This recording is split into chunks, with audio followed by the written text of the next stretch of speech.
பூப்பெய்திய மாணவியை படியில் அமர வைத்து தேர்வு எழுத வைத்த பள்ளி நிர்வாகத்தின் மீது நெகமங்கால் நிலையத்தில் பெற்றோர் புகார் அளித்திருக்கும் நிலையில் பள்ளி நிர்வாகத்தினர் விசாரணைக்கு வர மறுப்பதாக குற்றச்சாட்டு எழுந்துள்ளது.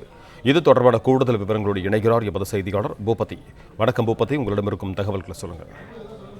வணக்கம். கோவை மாவட்டம் கிணத்துக்கடு அருகே உள்ள செங்குட்டுப்பாளையத்தில் வித்யானந்தா மெட்ரிகுலேஷன் மேல்நிலைப் பள்ளியில் 8ஆம் வகுப்பு பயிலும் மாணவி தேர்வு எழுதுவதற்காக வந்தபொழுது மாணவியை வெளியே படியில் அமர வைத்து தேர்வு எழுதியுள்ளனர். இந்த நிலையில் அதை கண்டு அதிர்ச்சி அடைந்த பெற்றோர்கள் நெகமம் காவல் நிலையில் புகார் மனு ஒன்று அளிக்கப்பட்டது. இதற்கு முன் நேற்று காவல் உதவி கண்காணிப்பாளர் கிறிஸ்டி சிங் மற்றும் கல்வித்துறை அதிகாரிகள் நேற்று ஆய்வு மேற்கொண்டனர்.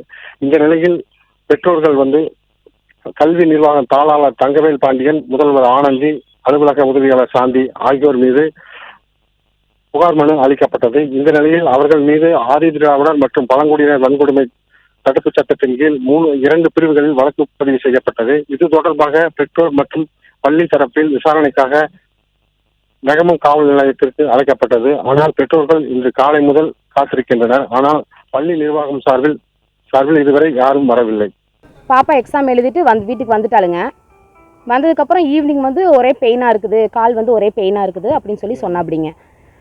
சொன்னதுக்கப்புறம் நானும் சரி இந்த டைமில் மென்சஸ் டைமில் அப்படி தான் இருக்கும் அப்படின்னு நான் அவளை ஆறுதல் படுத்திட்டு நான் இருந்துட்டேங்க.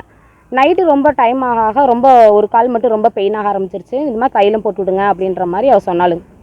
சொல்லும்போது ஏன் இந்த ஒரு கால் மட்டும் ஏன் பெயினாக இருக்குது அப்படின்னு கேட்டதுக்கு அவங்க என்ன சொன்னோன்னா, இது மாதிரி இப்போ ஸ்டெப்பில் உட்கார வச்சு என்னை எக்ஸாம் எழுத விட்டாங்க, அதனால் எனக்கு அந்த கால் ரொம்ப பெயின் ஆகுதுமா.